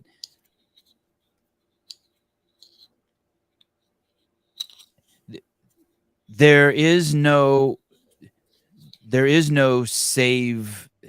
There's no one coming. There's nothing anyone can do besides dealing with it for themselves in order to change their body is what I'm saying. I would agree with that. Yes. Yeah. There's not going to be like, someone's not going to be like, okay, all of a sudden we're going to change it to blue means go. And we all agree on it. It's fucking real. And I appreciate that the efforts there way more than I do in places like imaginary places like pronouns or like boogeyman shit. I'm not interested in working on boogeyman shit. What is that? I don't know what that means. I'm not interested in being a codependent for to make stuff real for people that's just between their ears. Like I don't want let's say I wanted the whole world to feel sorry for me, that I had a big nose and that I'm short. What kind of sick world would accommodate that for me? Fuck that. That's never going to go away. Okay. Here's what I think that we can agree on here. Okay. Because you're losing me. Okay. Sorry. But I don't think we have to be cruel. I just don't think that has to be an element. You're right. Fair I'm enough. like, I know that you struggle with some of this. Yeah. But it's very real for them. And it can be. I'm not saying, even me, that I understand it all. I don't. Honestly, that was one of the reasons that I joined the council. I wanted to know. I wanted exposure there. I needed exposure there because I didn't have it. I only know, what I know as a larger body. That, you know what I mean? Like, that was my little bubble. I don't know what it means to be Black. I don't know what it means to be transgender. I have no idea what those challenges are. I can only imagine. I don't know. Right. Does that make sense? Yeah. Yeah. I get it. And I understand why you struggle with it. I just don't think that there has to be an element of cruelty. That's all. SEMA Globes, when over 50% of the population has fat mass above a healthy level that impacts their daily life, it should be front and center. Your nose is only 10% of the population. Yeah. And the thing is this, so the only way around my nose is then finally one day you accept it. The only way around, I never cared about my height, but that's just a joke. But my nose was like, I was like, I remember going to my mom at 16 and being like, hey, can I get nose surgery? And then she's like, yeah, when your nose is done growing, like in your 20s. And by the time I was fucking 22, I was completely over it. It was just I would fucking hate myself right now if I would have ever got a nose job. I would have hated myself. Oh my God. Because there wasn't going to be any happiness there. CrossFit was the only organization, Graciano Rubio. I met him. He's kind of normal sized. He's big man. Yeah. But I pictured him to be massive because of how strong he is. I love what Graciano just said. You know, when we're talking about like environmental factors, there are a lot of them. And it's something. Can I read this real quick? Let me read this. Then awesome. Go. CrossFit was the only organization willing to fight against the environmental factors that contribute to obesity. The battle against Coke wasn't just about the NSCA and trainers licenses. Yeah, he's right. It wasn't. Okay, go on. I'm just totally agreeing. These are like, again, that was just some of the things that we talk about. It's not, factors aren't to be confused with excuses. It's just you start piling all of these up one on top of another, understanding why people make the decisions that they do. You know, it's important. It's behavior driven. It's not as much about food as I think what people think. It's all behavior driven. For some, it might be, sure. What you mean the in like this one, for example, like environmental factors, you know, you want like an example of like an environmental factor. Yeah. A friend of mine lives in, I want to say it's like South Bronx, and there's no grocery stores. Like, I don't think I saw one grocery store the entire time I was there. And so we found a clip actually that we use in the course. You know, this guy, he walks out, he's looking around, and people are, you know, what they buy is going to be influenced by what is around them. So he walks outside, and there's a Dunkin' Donuts, there's a fried chicken place, there's a Subway over here. Subway's not terrible, but it's all fast food. The closest grocery store was like 10 miles. And, you know, you live in an area like that. A lot of people don't have cars. They're riding mass transit because that's the easiest way to get around. And he's like, I don't have time to go way out here before work to a Costco. You got to travel 30 miles to get there, come back. How am I going to get all this stuff home? It's just those little tiny things just add up. And so we're influenced, you know, people are going to buy what's available near where they live. That's an environmental factor. Jan, Tank Reeves, we have 2 members at our gym that have lost over 100 pounds. It's so awesome. But it took their willingness. That's not on me. It's on them. Hey, what do you think about Ozempic? Or there's this other one called Teratide or something. Statins. And this person told me that one of their parents got on it, lost the weight, built habits of eating because I guess it reduces the amount you eat, and then got off of it and was able to maintain the weight loss because they built those new habits. Yeah. Here's what I'm going to say about anything. And I kind of like that. Although the thought of taking that drug scares the shit out of me. It does me too. For me personally, it was the same thing that happened with bariatric surgery, right? Was it a decision that I could make for me? No. But do I recognize that may have to be what somebody chooses? Yeah. I think I would do Ozempic before I let someone put a knife to me. I say allow people to use whatever tools that is going to resonate with their mind, their body, and it's going to be different for all of us. For me, it's CrossFit and nutrition and just good nutrition, but for other people may need something else, and it's okay. It's okay. You know, The Athena, whole point is I was listening. to get healthy. Go ahead. Yeah. That's Well, I was listening to do you know who Dave Portnoy is? He's the Barstool Sports guy. He has I think he's a gambling guy. I've heard of him. Yeah. Okay. And he does it. He has a show where he reviews pizza places, and he's a skinny guy, and he was being interviewed, and Tucker Carlson said, "Hey, how do you review pizza places and you're so skinny?" And he says, I'm on Adderall." Oh, wow. So basically he's on meth. Okay. And so it's like some sort of methamphetamine. And so he takes that, and then he says you can only have like 1 or 2 bites of the pizza, and then he's like, fool. Wow. Yeah, crazy, right? It is crazy.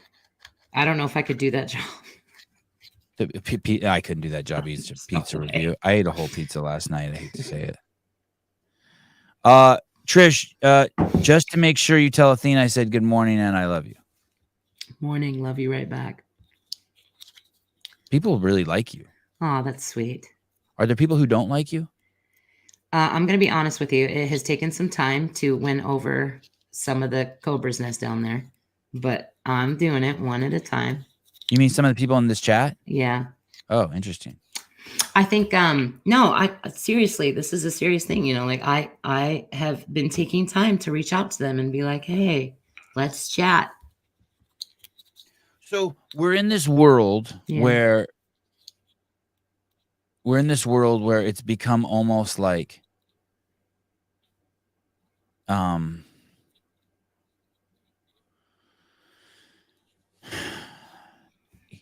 if you're even trying to help someone could be like, hey, like you're trying to help people. You're trying to add value to people's lives. Yeah. And you're doing it in a time when there's this really polarizing thoughts like, hey, stop playing the victim. Yeah. But some people truly need help. A lot of people truly need help. And or steps put in, by help I mean small steps put in front of them so that they can start climbing.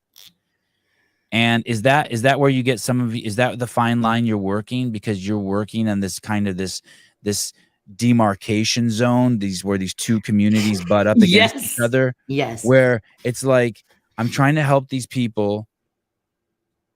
I'm there for myself, not just as like a creator. You're a hair club. Sports, you're not just the hair club president. You're a member. I'm a member. Yeah. And it's this. No, this is such a fascinating question, and I hope I can answer it. Yeah, you're on a tightrope. Yes, I am. Yeah. Yes, I am, because there are even within, you know, call it whatever you want, the obesity community. There's a lot of different sides here. And when we built the course, to some degree, we kind of had to, how do I take all of this, which I know to be true because I've lived it, and all these people that have sent in their feedback, we know this is our truth. We know that this stuff happens. How do we take that in and say, I don't want to talk about it from the perspective that I want to play the victim card. I'm asking, like, these are people that are asking for help. In often cases, they're begging for help. And then how do I take this other side where we can still honor and value everything that we know and hold true in CrossFit? This is our pyramid. We start here. I mean, personally, I would add mental health to the bottom of that pyramid. But we have nutrition. We have this. We agree in moving the continuum. How can we blend these two together to make it, we're honoring both, and we can talk about both without it being so, I don't like the word triggering. How can we do it to make it so, how can we lessen the volatility? Is that how can we lessen the volatility and allow coaches to be in a place where, like, we can talk about this and nobody has to be embarrassed. There's nothing that these coaches could say to me, or a question or a word that's going to upset me up there. We have to talk about it if we're going to change anything. There are things about me that I accept that I don't like. And and I have friends like that too. I have friends that I accept, but they have aspects of them that I don't like. Right. Things that I dislike. stronger would than I say don't that's like true. them. I would say that's true with me and you. Yeah. Well, I don't have anything I dislike about you I was like, there's a lot of words that you use that I do not like. that you dislike. I dislike. And yeah, it's a trip. It's unfair. Yeah. Fuck, let me take two. I like that word, by the way, DMZ, the DMZs. That's exactly what it is.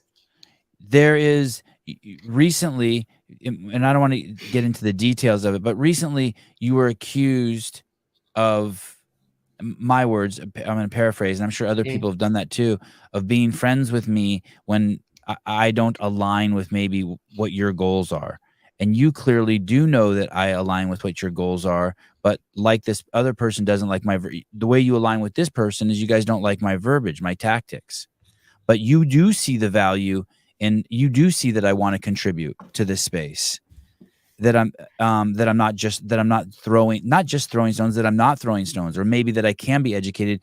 And you were accused of aligning with me just for clout or for attention, and it's so unfair that someone would do that to you.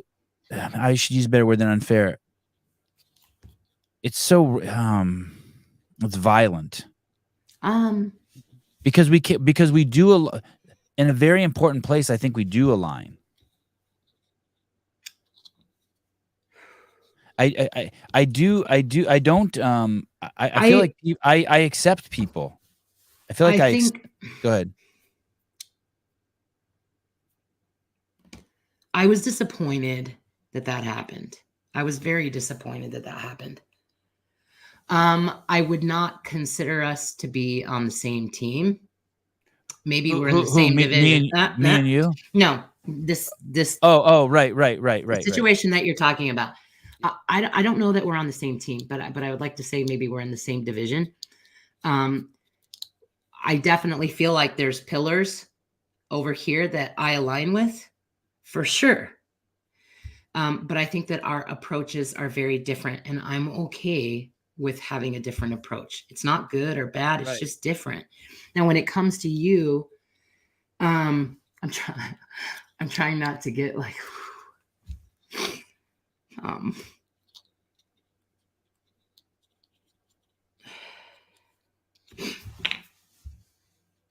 I've struggled with things that you have said, for sure, but it doesn't mean that I don't love you any less. You know, like I knew this guy that I met 5 years ago, and we sat down on that pier and we just talked.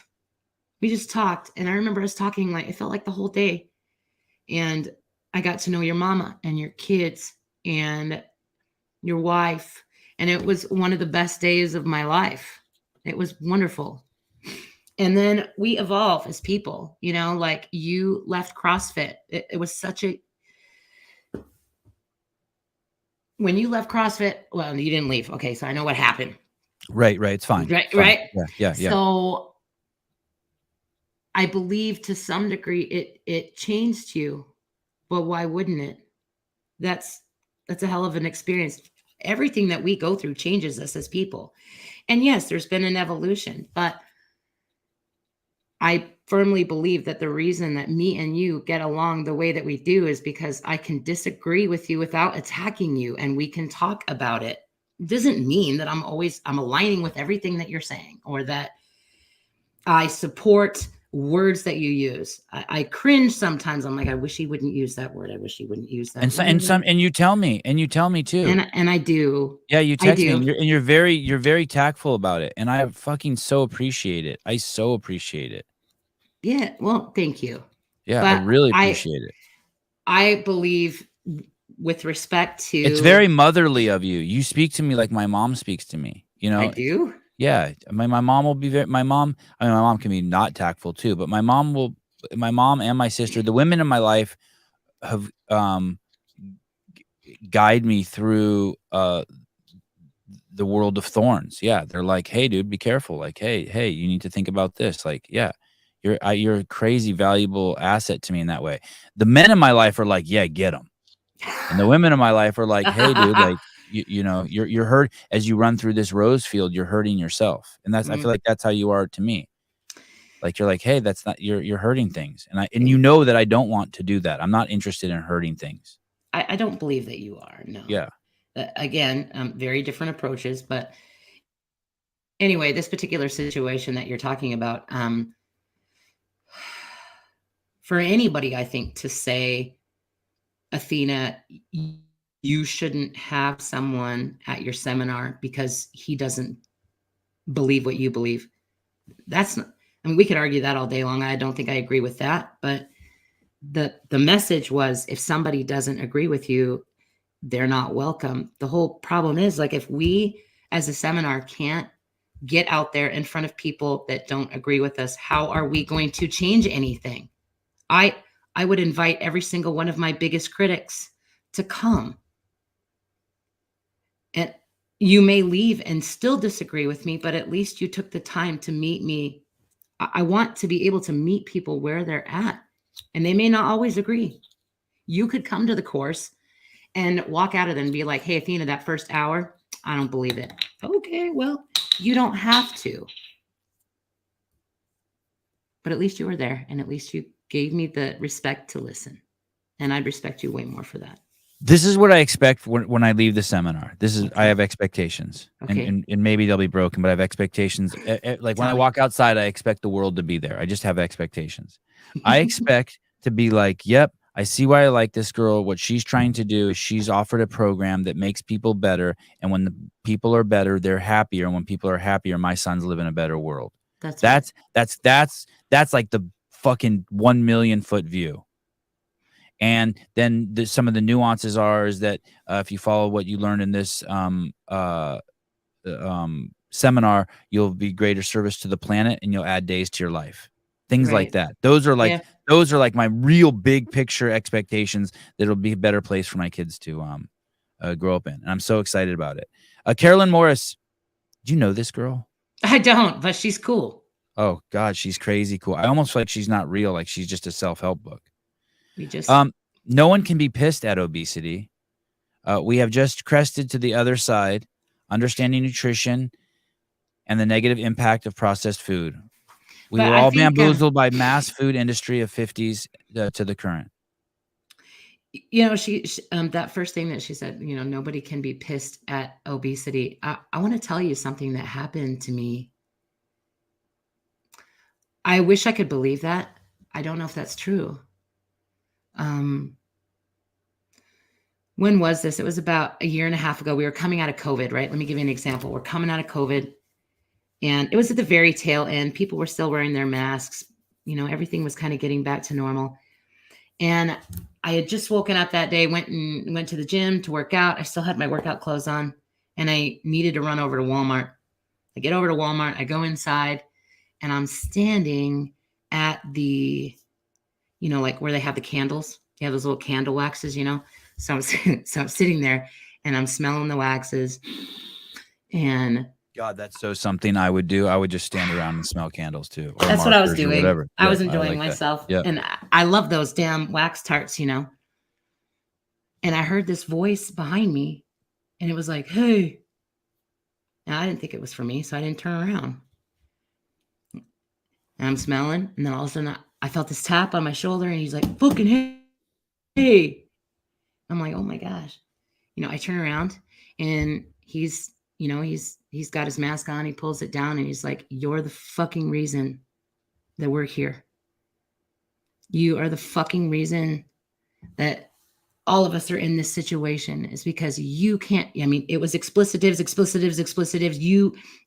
You're this. And I'm standing there, and people are walking by. They're like putting their head down. People saw it happen. I didn't know this guy. He didn't know anything about me. Like, Sevan, this shit happens. When was this? It was like maybe about 1 year ago. And, you know, that was one of the times that I come home, and, you know, that's the first thing I think about is I'm trying to like soak up that, you know, what did I do? You know, what did I do? that would make people say these things or do these things. And what can you tell me can you give me one thing that he said so I don't have to read into it? He said, "You're the fucking reason that we're all in lockdown. It's because people like you're fat and you can't control yourself and blah, blah, blah, blah, blah." Did you say anything back to him? I did not. I just let him talk. But, here I am. I'm internalizing it again. And I drive home and what do I do? Yeah. I go in the house and I'm like sticking my spoon into a thing of peanut butter, Yeah. Hey, how many people do you think, have you ever heard anyone else tell that story? I don't know. Oh, like getting attacked during COVID? Yeah.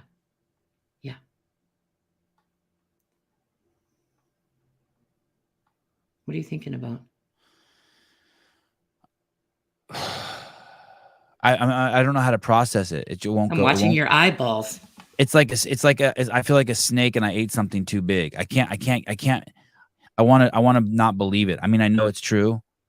Do you know what I mean? I want to be like, oh, it's just an isolated incident. Oh, that didn't happen. Oh, it was a crazy person. Like I'm trying to be like, I'm trying to run away from it.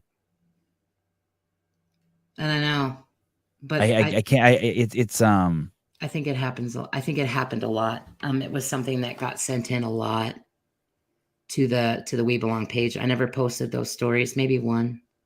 It was hard. Along those lines, I had some really wild conversations with my parents, with my dad and my stepmom specifically. I remember during the heat of it, I was like, they're 80, right? Or 79. Yeah. And I'm like, hey, why should the rest of the planet be put in this crazy stressful situation when I'm just making this up, when no one under 30 has died and everyone dying is over 50? Why the fuck should the whole planet be stressed out about this? This is fucking bullshit. Yeah. And my parents did not like that. Not my mom didn't say anything. She listens to my shit all the time. But my dad was like, well, you won't be saying that when you're 79. And then I snapped back at him. Hey, when I'm fucking 79, I won't fucking be, I hope I'm wise enough not to do stuff to hurt little kids. Like I won't put that pressure on society to shut down. So that's the closest I can think to coming to that. I wasn't blaming them, but I wasn't buying the, yeah. Damn. Why do you think and that guy probably really believes that guy who said that to you? No doubt about it that he believes that. Because, I mean, honestly, at the time, that's all you ever really heard. I mean, you didn't hear about the healthy people dying, and I knew a lot of them. Just it was all comorbidity talk. Correct. Yeah. Yeah. So, I mean, if that's all you see, it's not hard to understand why that would happen. You knew some healthy people that died from COVID? Oh, yeah. Yeah, I knew a marathon runner that died. Oh, my goodness. And it's so interesting because I had COVID twice. Yeah. And here I am. Yeah. So, did you ever have it bad? Did you ever have to go to the hospital? Yes. Well, no, I wasn't on a breathing machine or anything. I got pneumonia. Yeah. Did you have to stay the night? I did stay the night. Were you scared? No.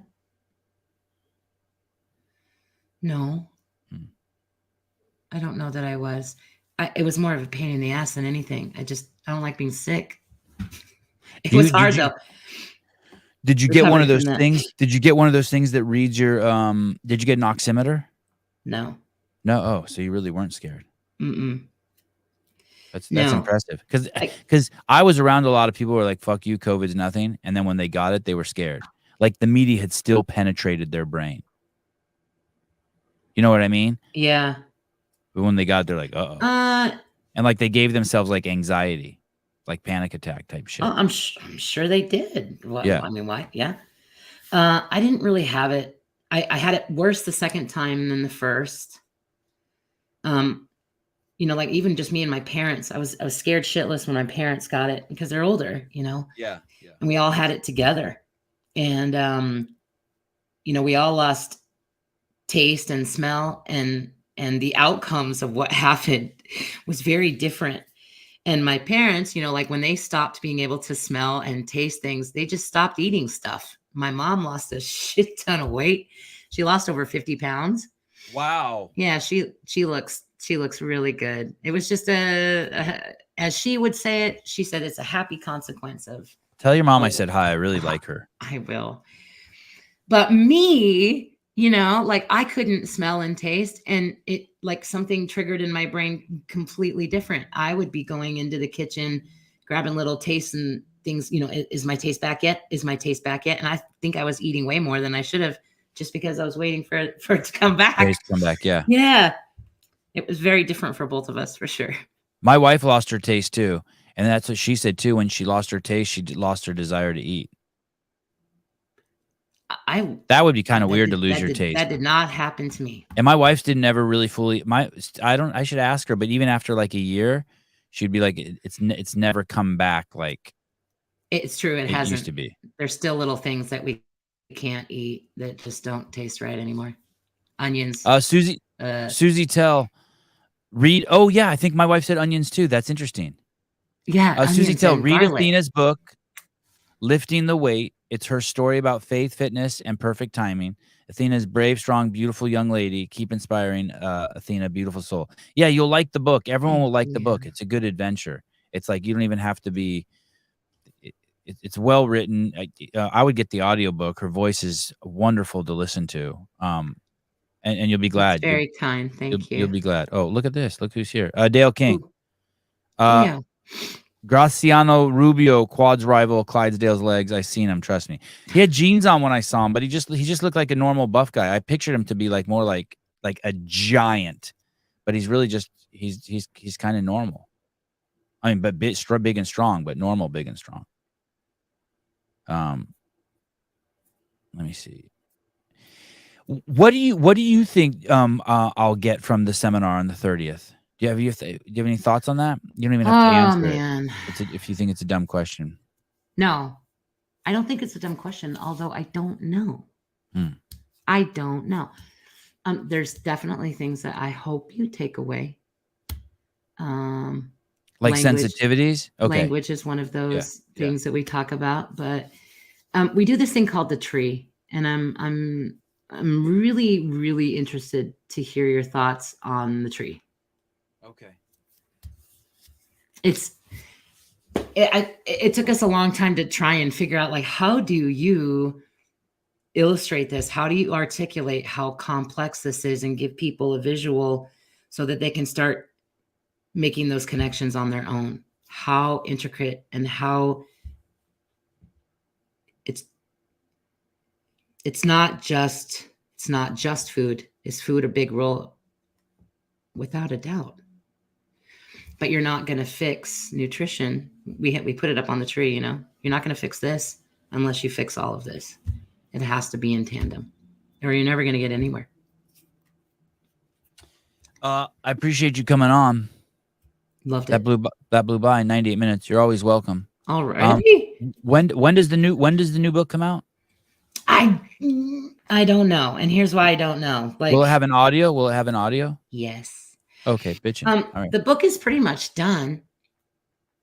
I think, one of the reasons that you have to be in the right place. You have to be in the right place, I think, anytime that you release a book. And no matter, you could tell a book about your life, and it's all about your life. You're reflecting, and somebody will still come and give it a 1. And the first time that I got that 1, I was devastated. Bam, it took me down. And so knowing that going into it this time, it's like, okay, now I know what I'm up against. It's like when you get bad comments on anything, you know what I mean? You just have to be like, just being in the right place. I like to make your mama jokes back at those people. Yo, mama. Just, like, I'm like, you gave my life a 1? That's bullshit. Yeah. Someone recently in a post, what did they say to me? Something. What'd they say? They said something like in the comments, you bounced that. I can't believe the stupid questions you bounced off of Sarah Sigmund's daughter. And then I just write back, I can't believe how good your mom bounces off my dick. I like that's what I write. That's what I write back.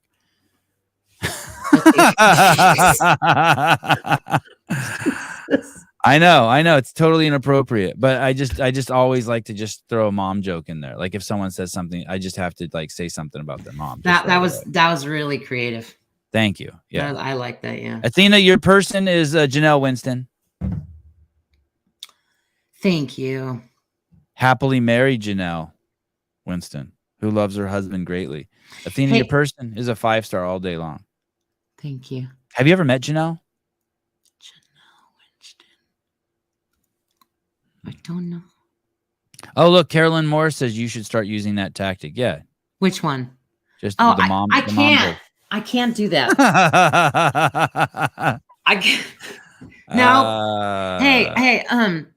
Can we again look at Jan Clark? This is the kind of shit Athena says she cringes at. No, it's not that. It's other stuff. Go ahead. There he is.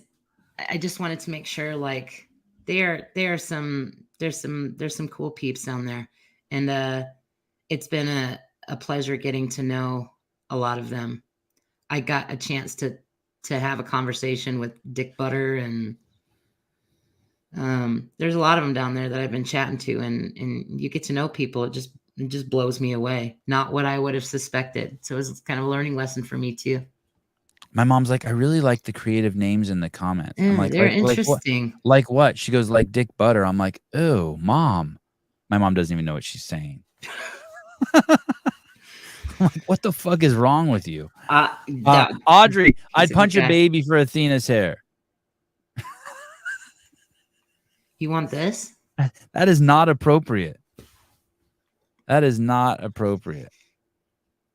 All right. Hey, thanks for coming on. I'll talk to you soon. And keep us posted on the book and after the seminar. I'm excited to see you at the seminar and then talk again after the seminar. Same. Let's meet up. Oh, and then sounds like Vindicate Travis wants to get in touch with you. Athena, who does your apparel? Well, you can. There you go. I would love it if you did. Bingo. All right. Thank you, everyone. Miss Athena, talk to you soon. Love you, man. Bye-bye. Love you too. Love you too, Athena. All right. I'm running late. 8:41 a.m. Let me see if I need to see what's going on here. I'm sorry, but the person called has a voicemail that has not been sent yet. Wow. Goodbye. That was a crazy recording. That was like in slow motion. That was bizarre. I'm sorry. The person you Goodbye. Oh, all right. The promo code didn't hey Ken Walters, hey Sevi tried to order some Wolverine stuff and the promo code Sevan didn't work. I can want me to call Alex right now. I didn't even know if we had a promo code. Do we have one? Let me see. I'll find out. Let me see. Thank you for telling me that. Oh shit, I don't see her number in my phone. Why wouldn't I have her phone number? Her name's Alex Best, right? A-L-I-X. Oh, maybe I put A-L-E-X. Shit, maybe I should type in Swolverine. Swole. Oh, I have this other girl's number. Shit. I really want to call her. How do I do that? I'll call Susan and ask him. What's Susan's number? Damn, that sucks. Why wouldn't I have her number? Oh, let me see in my text messages. Alex. Hey, oh, there it is. Oh, it's because I don't have her oh shit. Okay, let's see. What do I say? Alex, I don't mean to put you on the spot, but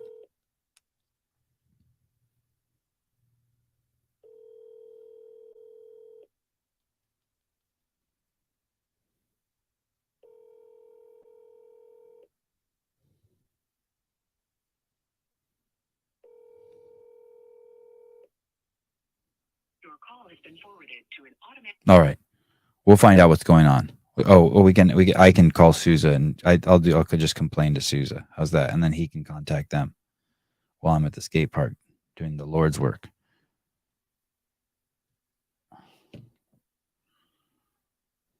I was kind of scared. I wanted to ask Athena, like, what do I say that makes you cringe? But I was kind of scared.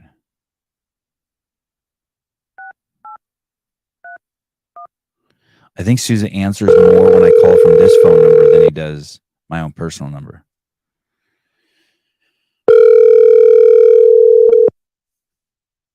I don't think the new iPhones ships until the 22nd. Thank you for all the money today. I love seeing all the money. You reached Matt. Love the money. Sema Globes, you're good at accepting feedback. You should have.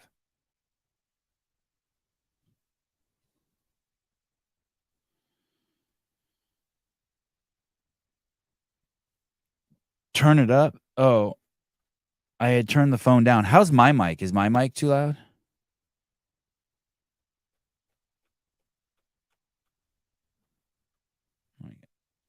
I call let me call one more person here. I'm gonna call Greg's wife. See what's going on.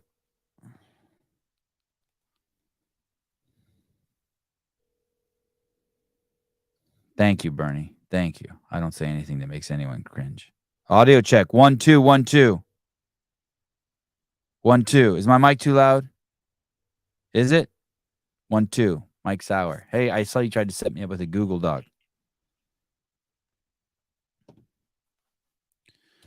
Oh yeah, what happened to Jason Hopper? Should we call Jason real quick? Yeah, let's do that. That'll be a fun way to end the show, right? Let's see. Hopper. I'll call him on the company phone. Let's see. You think he just answers random numbers? Jason Hopper does?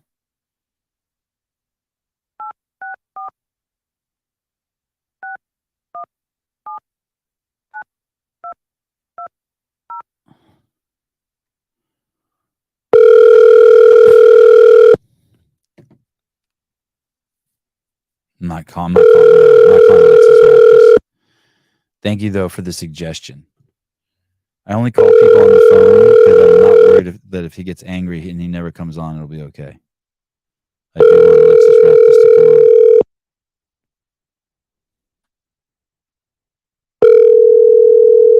on. Douche. Come on, dude. Answer. Hey, this is Jason. I couldn't pick up the phone right now. Please leave your name, number, and I will try to give you a call back. Thank you. The mailbox is full and cannot accept any messages. It is really quiet? Okay, here, now it's full blast. Turn that phone down. Turn the phone down. Someone else, turn the phone down. Someone else says it's too quiet. It's really quiet. Audio balancing is great here. Jesus Christ.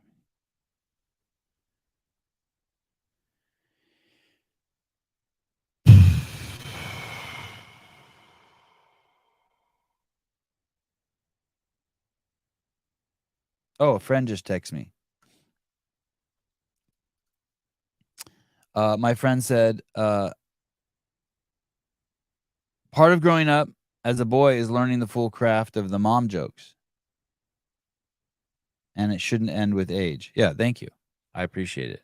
I try to work someone's mom into everything.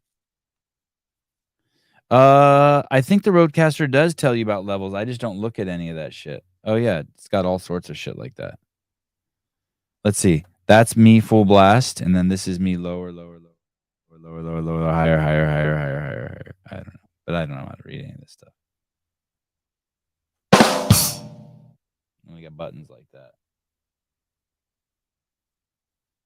Oh shit.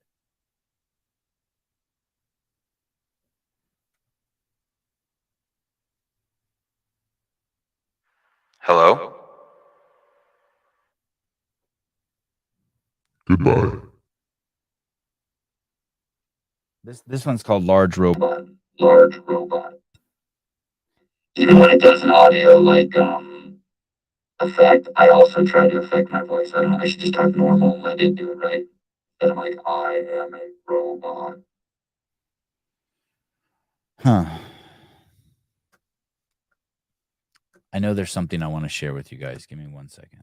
I don't know what it is yet, but I do like sharing. Oh, we have a CrossFit Games update show on Friday. Tomorrow we have Haley Adams.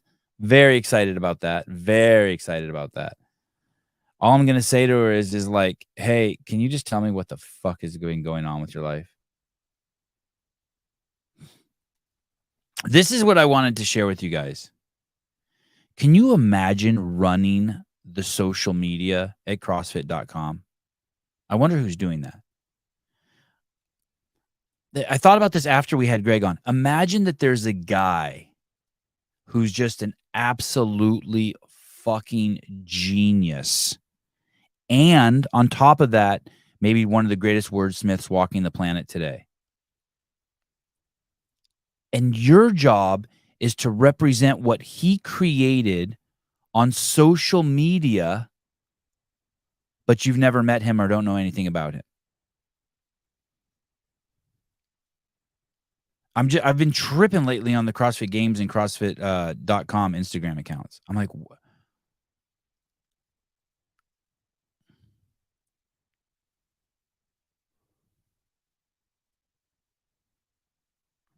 it's nuts. Those got to be two of the most forward-facing pieces of properties that CrossFit has. I mean, they've been underutilized for years. I mean, we were guilty of underutilizing them from 2018 on. You think Keith's in charge of those? You think Keith runs those? Keith, you run those? Keith Knapp, he runs those?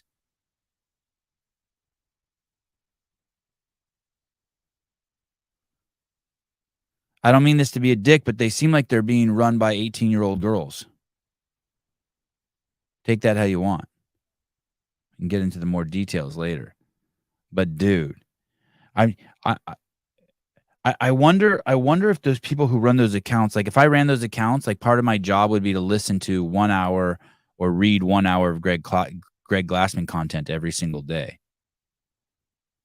I mean, you're just put at such a massive disadvantage, or they just don't care. Maybe no one over there at media cares. I don't even know what the fuck. I mean, I don't know what the fuck's going on. I'm making a lot of presuppositions that like someone cares and that they see those as forward-facing properties that would do add to the growth of the company. I mean, what the fuck do I know?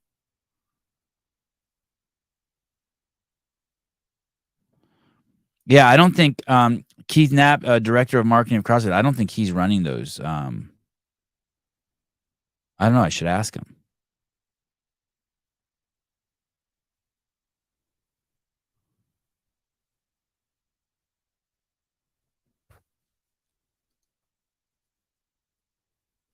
Patrick Clark, you know exactly who exactly runs it, Sevan. And no, Patrick Clark continues, it's not Keith. He is marketing and partnerships. You know what I really appreciate, you guys as the listeners, is that you guys never criticize me for adjusting what people write. You just go with it. That's nice of you.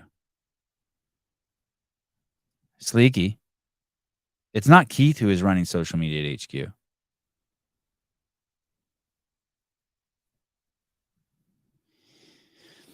I'm not necessarily saying anything good about it. I'm not necessarily saying anything bad about it. I'm just, after having Greg on the other day, I was just tripping. I was like,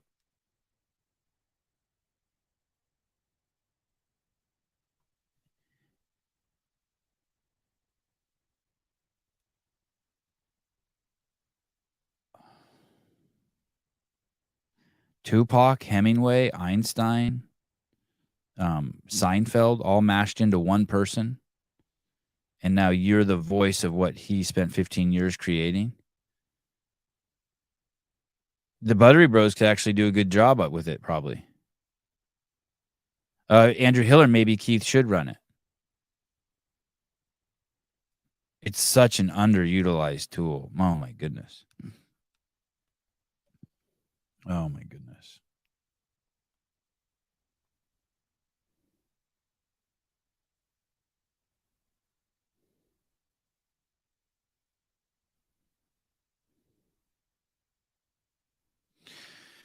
All right. I'm not done talking about this subject. That's for sure. I'm not even going to erase it out of my notes.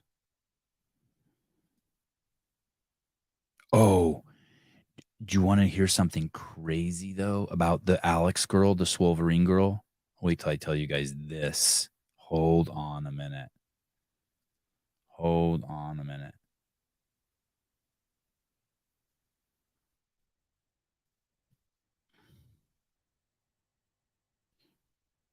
Remember that video where we pulled it up and we were ogling her back?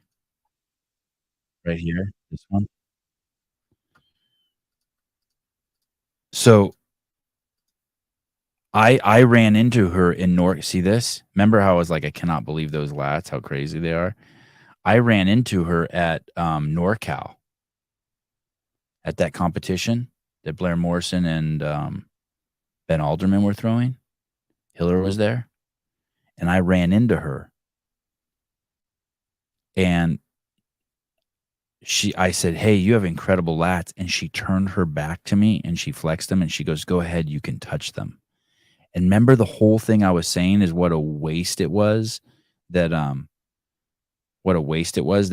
one's touching those. Most creepy man in ToxFit. Most toxic man in CrossFit. Most creepy man in CrossFit. I'm so jealous. Yeah. She just turned around and goes, "Go ahead." Yeah, back porn. She just turned around. Isn't ogling a word? Isn't ogling like when you're just like, let me see what ogling means. Anyway, I got to touch those. I didn't ask. But I got to touch those. It was crazy. It was crazy.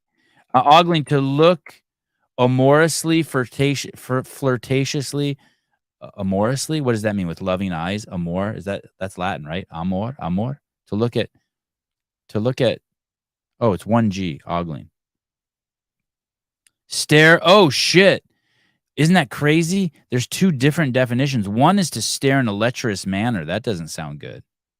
I prefer this definition. To look at amorously. Yeah, with loving. Yeah, it wasn't nothing lecherous. Lecherous means like you're trying to take something from it, right?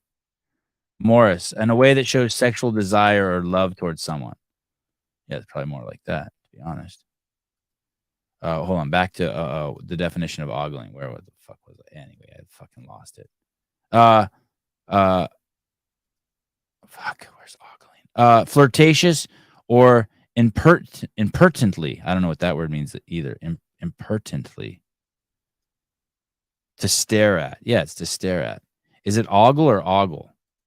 2 G's or 1 G? To eye. It means to eye. Why does everything have to have negative connotation? Fuck. It doesn't, but in America it does. In a rude way, impertinent, in a rude way that shows no respect for someone who's older. Oh, shit. Well, she's definitely not older. I didn't mean it as rude. It's such a fun word to say. Okay, remember the time we were admiring Miss Alec Best's lataris? Should I use the scientific word for her lats? Her latimus dorsimus? Oh, yes. What a fantastic development of muscle through her exquisite symmetry and her pull-ups. It's just fascinating. Blah, blah, blah, blah, blah. No, motherfucker. Those things need to be held. Thank you. Lots of nuance. Lats are greater than booties. I don't know, but her lats are crazy. I didn't hold both of them at the same time. I thought that would be weird, just so you know. I have some discretion. I just put my hand out and just kind of held it. I think I did a double. I think I touched it and then I touched it again. And it was nuts. It was is that the sleep stuff? No, I don't anymore. I can't do, something was weird. Every time I take sweet sleep stuff, when I wake up in the morning, I feel a little hungover for like 30 seconds. It's weird. It's really weird. I want to watch Alex in 4K, like the Planet series. Yeah. She's an impressive human being, and she has pretty wild presence. So is her business partner. That motherfucker's stout, that dude. Anyway, I didn't hold it for 30 seconds. Probably like Oh, latimus dorsimus. Yes, I was examining her latimus dorsi. Thank you, latimus dorsi.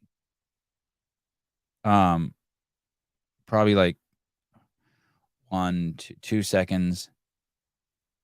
I was not comfortable doing it, but I'm not really comfortable doing anything.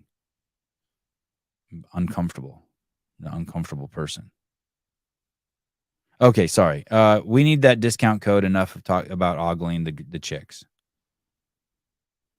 Oh, we don't care about the discount. We just want a valid code.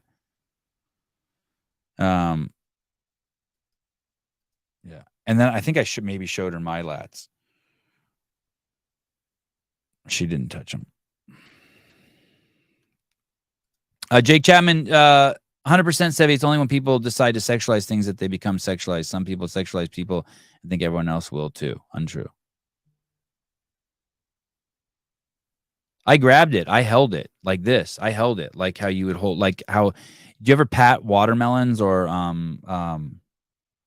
pumpkins or cantaloupes? You know, like you ever pat them? I pat them.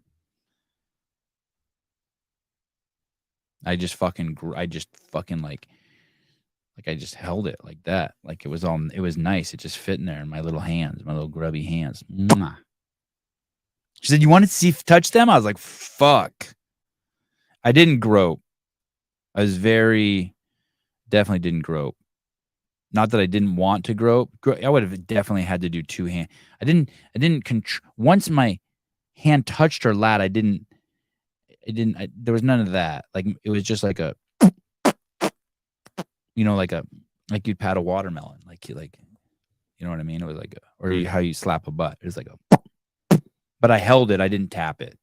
I got on it.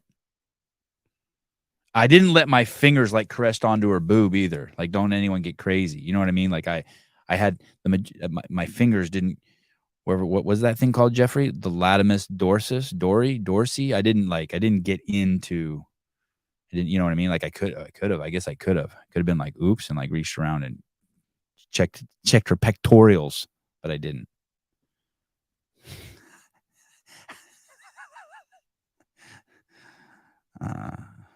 So anyway, but it was really nice of her to offer. It's always cool touching people's lives. Hey, let me tell you, when I hug Graciano too, I'm assessing people's bodies. I could get both my hands around him. He's lucky I didn't just fucking pick him up and throw him on the ground or something. He got a hot wife. He got a really cool looking wife, by the way. A really cool looking wife. Man, she's ethnic as a mofo.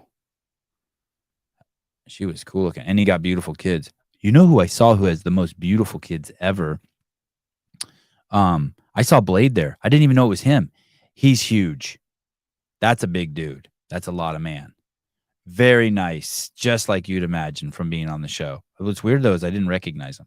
But his kids look like they fell out of off the TV, out of the TV or out of a magazine. He got beautiful kids.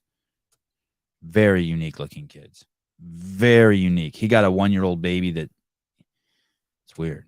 Yeah, Blade is, yeah. But small waist still. Like yeah, over 5'5". Yep. Yeah, he's a lot of man. He could wear any shirt he wants. He's built like that, nice like that. He probably got it. If he wasn't married, he probably at some point in his life had a girl problem. It just probably rained girls on him, rained vagina on him. Graciano is ethnic as a mofo too. He's Italian or Mexican. What is he? I asked him what he was. I forget. I asked his wife what she was too. I thought for sure she was Greek. I forget what she said she was. Maybe she's Italian. Yeah, I only touch my family too. And now Alex Best is part of my family.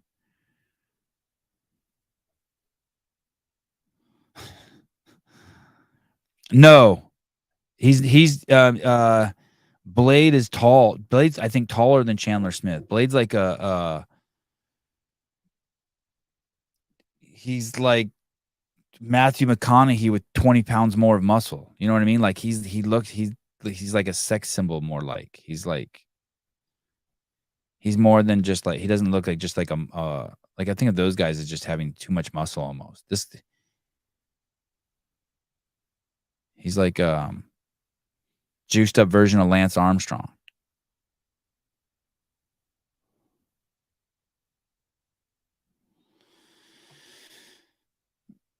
All right.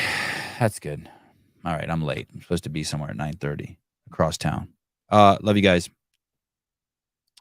Trash came today. That's good. Talk to you guys soon. Haley Adams tomorrow. Big show. And we have a special guest after Haley Adams. Special guest. Bye-bye.